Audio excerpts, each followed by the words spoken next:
واقعات بدھ شکن سلطان محمود غزنوی قسط نمبر 57 اپنا اسلامک اسٹوڈیو۔ ناظرین، سلطان محمود غزنوی نے خطیب اور اماموں کو رخصت کر دیا اور پھر سالاروں اور نائب سالاروں کے سامنے متھرا سے قنوج تک کا نقشہ کھول کر بچھا دیا اور انہیں سمجھانے لگا کہ پیش قدمی کا راستہ کون سا ہوگا۔ ناظرین، سلطان کو اس کے جاسوسوں نے مکمل معلومات دے دی تھی۔ جاسوسوں کے علاوہ اس کے اپنے کماندار بھی بھیس بدل کر قنوج تک ہو آئے تھے۔ سلطان نے کہا کہ راستے میں منج کا قلعہ آئے گا، یہ راجپوتوں کا شہر ہے اور یہ راجپوت قوم بہت دلیر ہیں، لڑنے میں ہندوستان کی کوئی قوم ان کی ثانی نہیں ہے، ہمیں سب سے پہلے انہیں ختم کرنا ہے، ورنہ یہ ہمیں اس وقت پریشان کریں گے جب ہم قنوج کو محاصرے میں لیں گے۔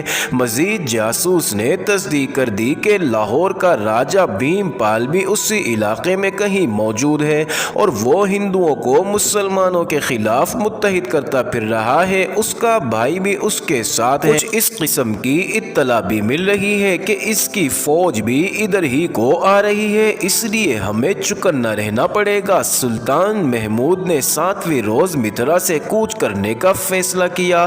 اس نے کمک کے لیے کچھ دستے متھرا میں ہی رہنے دیے اور جنگ میں نام پیدا کرنے والے دستوں کو اپنے ساتھ چلنے کے لیے تیار رہنے کا حکم دے دیا۔ یہ طلوع آفتاب کا وقت تھا۔ ناظرین، سورج نکلتا آ رہا تھا۔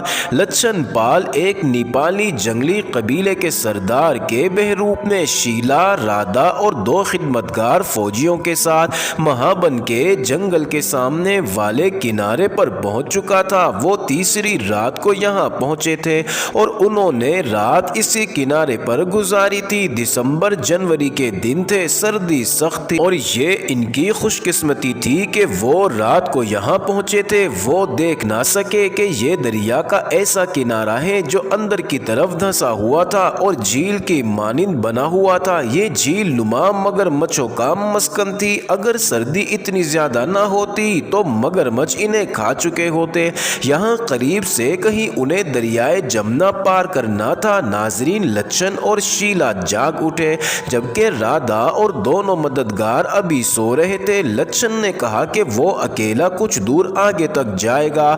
اسے بتایا گیا تھا کہ یہاں پر کشتی ران مل جاتے ہیں جو اجرت لے کر دریا پار کروا دیتے ہیں۔ وہ چلا تو شیلا بھی اس کے ساتھ کچھ دور تک چل پڑی۔ یہ علاقہ بھی جنگل اور جھاڑیوں سے بھرا ہوا تھا۔ وہ رات جب پہنچے تھے تو یہ علاقہ اندھیرے کی وجہ سے نہ دیکھ سکے تھے۔ اب جب سورج طلوع ہو چکا تھا تو انہیں دور دور تک جھاڑیاں، ٹیکریاں اور ٹیلوں کے سوا کچھ نظر نہ آ رہا تھا۔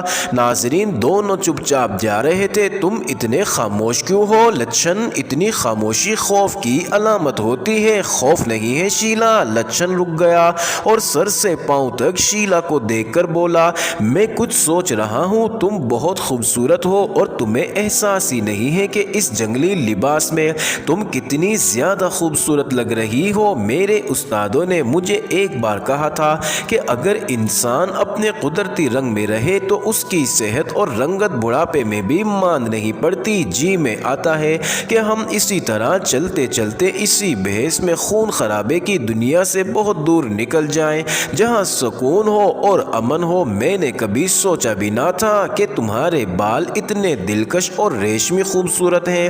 میں تمہاری کس کس چیز کی تعریف کروں؟ ناظرین، شیلا پر جیسے کچھ اثر ہی نہ ہوا ہو۔ وہ چپ چاپ کھڑی لچھن کو دیکھتی اور سنتی رہی۔ لچھن پر جیسے نشہ سا طاری ہو گیا تھا۔ وہ شیلا کی طرف بڑھا اور اپنے بازو پھیلا دیے جیسے حسن کے اس شاہکار کو اپنے بازوؤں میں سمیٹ لینا چاہتا ہو، مگر شیلا پیچھے ہٹ گئی اور بولی، ہوش میں آؤ لچھن۔ شیلا نے دھیمی مگر پرعزم آواز میں کہا، جاگو اور یاد کرو ہم یہاں کیوں آئے۔ اپنی جوانی اور مردانگی اور ہمت پر عورت کے حسن اور جسم کو حاوی ہونے مت دو۔ لچھن نے کہا، میں ہوش میں ہوں راجکماری، میں جانتا ہوں کہ ہم موت سے کھیلنے آئے ہیں، مگر ڈرتا ہوں کہ تمہارے اس جل پریوں جیسے جسم سے مسلمان کھیلیں گے۔ وہ اچانک بے تاب ہو گیا اور بولا، تم یہیں رہو، میں اکیلا متھرا جاؤں گا اور غزنی کے سلطان کے سامنے جا کر اسے دھوکہ دیے بغیر قتل کر دوں گا۔ تم